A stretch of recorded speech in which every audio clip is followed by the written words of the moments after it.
Hello बच्चों, कैसे हैं आप लोग। तो बच्चों, आज के इस वीडियो में हम लोग कुछ ऐसे प्रॉब्लम को देखेंगे कि यदि ऐसा प्रॉब्लम आपके पेपर में आ जाता है तो आप डर जाएंगे अचानक से कौन सा सवाल आ गया। तो ऐसे सवालों को हम लोग अगर बेसिक अप्रोच से भी सॉल्व करेंगे पेपर में तो काफ़ी लंबा जाएगा, सोल्यूशन एक पेज में भी जाता है। तो ऐसे सवालों को हम लोग सीखेंगे इस वीडियो में कि कैसे 2 से 3 सेकंड में सॉल्व करते हैं। तो चलिए देखते हैं पहले टाइप का क्वेश्चन।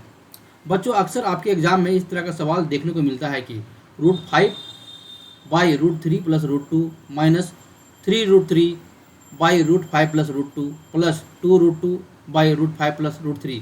आप अगर ऑब्जर्व करेंगे इस क्वेश्चन को तो एक पता चलेगा एक स्पेसिफिक पैटर्न पर ये क्वेश्चन दिया गया है। जैसे कि अगर देखेंगे कि √3 प्लस √2 और रूट का टर्म भूल जाएंगे और 3 में से 2 घटाएंगे तो पता चलेगा कि 1 है ये, और इसी 1 को ऊपर में गुना किया गया है। ये ऑब्जर्व कीजिए आप। दूसरे टर्म को देखेंगे तो √5 प्लस √2 है दूसरा टर्म। आप रूट को भूल जाइए और 5 में से 2 घटाएंगे तो क्या आएगा, 3 आएगा, और इसी 3 को गुना किया गया है ऊपर में। ठीक है, अगला टर्म पकड़ते हैं तो क्या है, अगला टर्म है √5 प्लस √3। तो करना क्या है, 5 में से 3 घटाइए। आप रूट को भूल जाइए और 5 में से 3 घटाएंगे तो आएगा 2, और इसी 2 को ऊपर में गुना किया गया है। तो आप इस पैटर्न को ऑब्जर्व कर पा रहे होंगे। तो ऐसे सवालों को कैसे लगाना है, करना क्या है, आपको कुछ नहीं करना, बस जो 1 जो माइनस करने पे जो आ रहा है उसी 1 को इधर से गुना कर देना रूट वाले टर्म से। यहाँ 3 आ रहा है, मतलब 5 में से 2 घटाने पे 3 आ रहा है, इसी 3 को गुना कर देना है और प्लस इस 2 को इसके रूट वाले टर्म से गुना कर देना है। रूट में नहीं गुना करना, रूट वाले टर्म को जो रूट के अंदर टर्म है उससे गुना करना है और साइन के साथ जोड़ देना है या घटा देना, जो भी साइन दिया रहेगा। चलिए कैसे, देखिए यहाँ 1 है तो 1 इंटू 5, रूट के अंदर क्या है 5, तो 5 को गुना कीजिए। साइन यहाँ माइनस है तो माइनस रखिए। 3 अब कीजिए 3 और इंटू रूट के अंदर क्या 3 है तो 3 से गुना करेंगे, प्लस क्योंकि प्लस का साइन है। 2 इंटू रूट के अंदर क्या है 2। अब इसे सॉल्व कीजिए, यह 5 माइनस 3 तिया 9 प्लस 4, तो ये आ जाएगा आपका 0। आंसर इसका 0 हो गया। अगर आप बेसिक अप्रोच से बनाएंगे तो हो सकता है एग्जाम में आपसे बने भी नहीं। तो पैटर्न को ऑब्जर्व करना है, क्योंकि एसएससी क्या करता है, पैटर्न के साथ क्वेश्चन को देता है और बच्चों को माइंड के साथ खेलता है। तो आप इस तरह के सवाल को जब भी आपको लगे कि जो नीचे वाले टर्म है उसको घटाने से जो आ रहा है वही ऊपर में गुना किया गया और इस तरह का पैटर्न का क्वेश्चन दिखे तो आपको ऐसे ही सॉल्व करना है। मोस्टली ऐसे सवालों का आंसर 0 आता है। चलिए नेक्स्ट सवाल को देखते हैं। अब देखिए फिर से नोटिस कीजिए, √6 प्लस √3 नीचे लिखा हुआ है। अगर 6 में से 3 घटाएंगे तो क्या आएगा, 3 आएगा, और इसी 3 से गुना किया गया है ऊपर में। पहला टर्म को नोटिस किया आपने।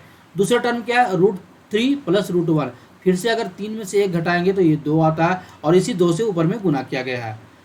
तीसरा टर्म पकड़ें तो √6 प्लस √4 है ये एक्चुअली, क्योंकि 2 को हम लोग √4 भी लिख सकते हैं। तो 6 में से अगर 4 घटाएंगे तो ये 2 आएगा और इसी 2 से ऊपर में गुना किया गया है। तो फिर से वही ट्रिक को अपनाना है। क्या करना है, 3 को 2 से गुना करना है, 2 को 6 से गुना करना है, फिर 2 को 3 से गुना करना है और साइन के साथ लिख देना है। जैसे 3 को 2 से गुना कीजिए, फिर माइनस का साइन तो माइनस, फिर 2 को 6 से गुना कीजिए और माइनस, अब यहाँ प्लस है तो प्लस डाल दीजिए। 2 को फिर 3 से गुना कीजिए, सॉल्व कीजिए तो 3 दूनी 6 माइनस 6 दूनी 12 प्लस 2 तिया 6। ये सॉल्व करने पे 0 आता है और आंसर फिर से 0 आ गया। चलिए नेक्स्ट सवाल को देखते हैं।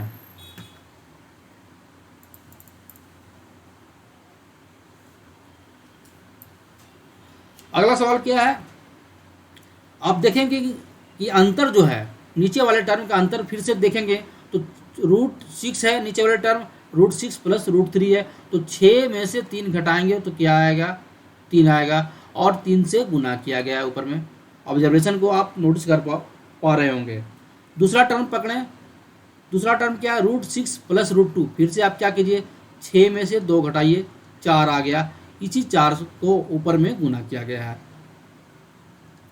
तीसरा टर्म क्या है, √3 प्लस √2। फिर से क्या कीजिए, 3 में से 2 घटाइए, आपको रूट को नहीं ध्यान देना है, तो ये 1 आ जाएगा। और देखेंगे कि इसी 1 से तो गुना किया गया है, तो फिर से क्या करना है, 3 इंटू 2 माइनस का साइन तो माइनस 4 × 3, प्लस का साइन है तो प्लस 1 × 6। सॉल्व करेंगे तो क्या आएगा, 3 दूनी 6 माइनस 4 तिया 12 और ये प्लस 6 बराबर 0 और आंसर 0। नेक्स्ट सवाल को देखते हैं। फिर से आप नोटिस कीजिए, नीचे वाला टर्म क्या है, √5 + √2, यानी 5 में से 2 जाएगा तो क्या आएगा, 3 आएगा और इसी 3 से गुना किया गया है।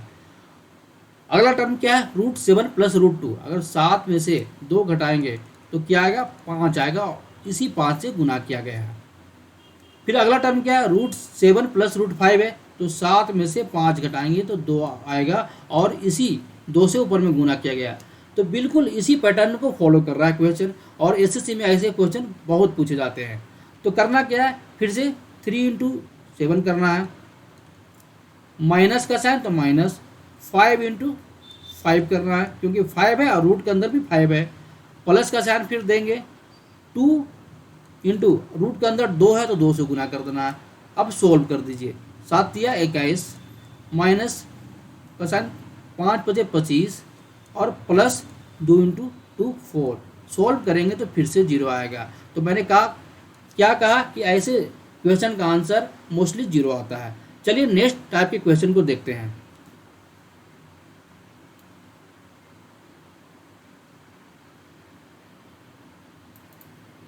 बच्चों अगले टाइप का जो क्वेश्चन है वो है कि अक्सर आपसे इस तरह का एग्जाम में क्वेश्चन देखने को मिलता है कि √1 1/√1 + √2 प्लस 1/√2 + √3 प्लस 1/√3 + √4 ...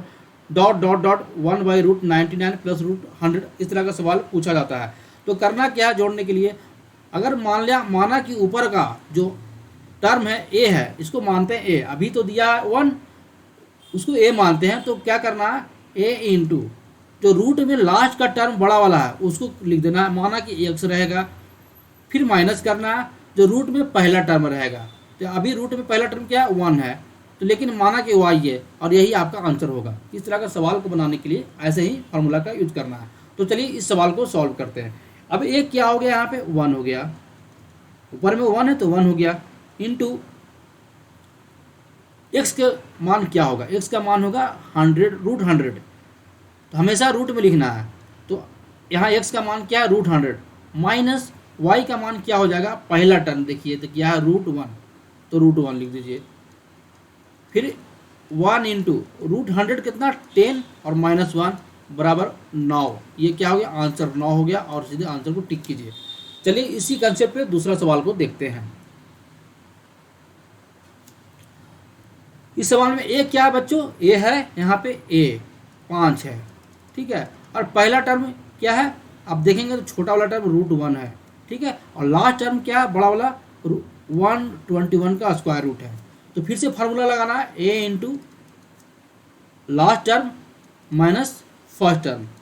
अब ए क्या है, 5 है और लास्ट टर्म क्या है, स्क्वायर रूट 121, माइनस क्या करना, पहला टर्म रूट में लिखना जरूरी है, तो √1, ये क्या आ गया, 5 × 121 का स्क्वायर रूट कितना होता है, 11 आता है, 11 - 1, और देखेंगे तो 5 × 10 हो गया और आंसर आ गया आपका 50। तो इस तरह का सवाल जब भी आपको मिले इस फार्मूले को लगाइए और सवाल को 2 से 3 सेकंड में सॉल्व कीजिए। चलिए नेक्स्ट टाइप के पैटर्न को देखते हैं, क्वेश्चन वार।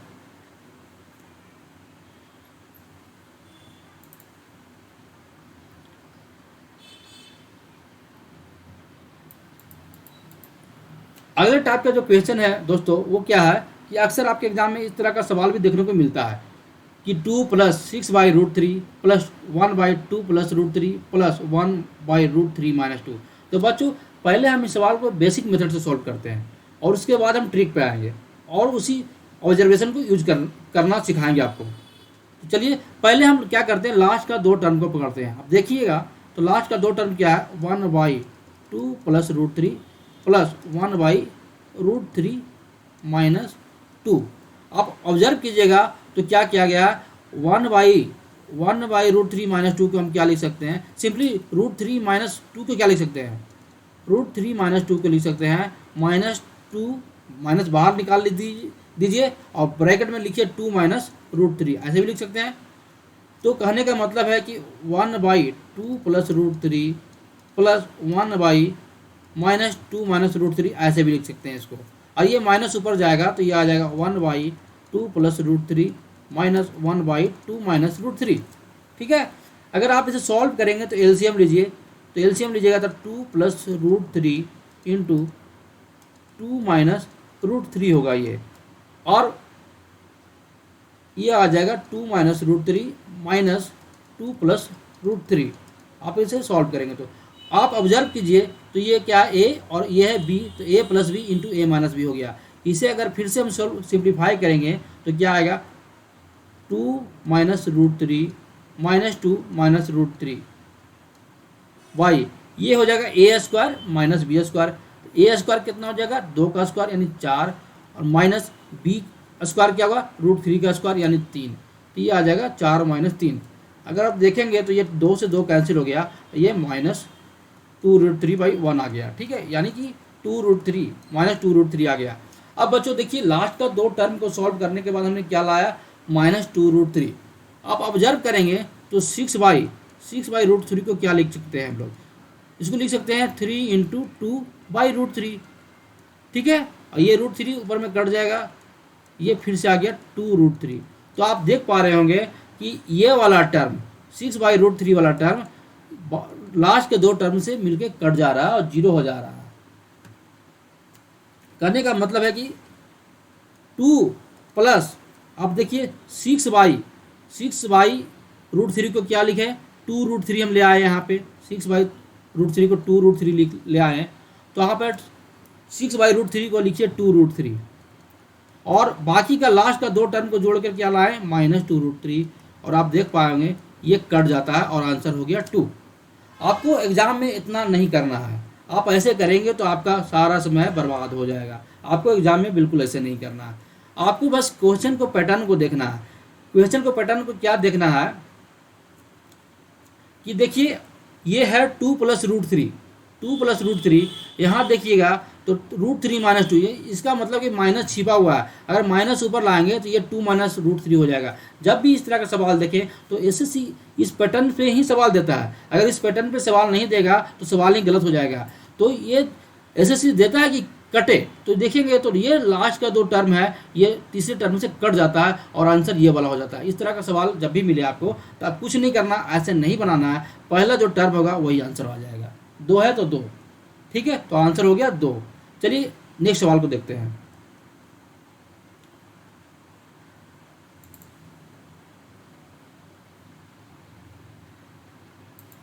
देखेंगे, आप फिर से पैटर्न को ऑब्जर्व कीजिए, क्या है, 3 प्लस √3 प्लस 1/√3 माइनस 3। यहाँ पर देखें नीचे वाले टर्म को सिर्फ देखें, 3 प्लस √3 है और ये √3 माइनस 3 है, फिर से माइनस छिपा हुआ है। अगर माइनस लाएंगे तो माइनस ऊपर जाएगा और ये हो जाएगा 1/3 माइनस √3, फिर इसी का उल्टा हो जाएगा।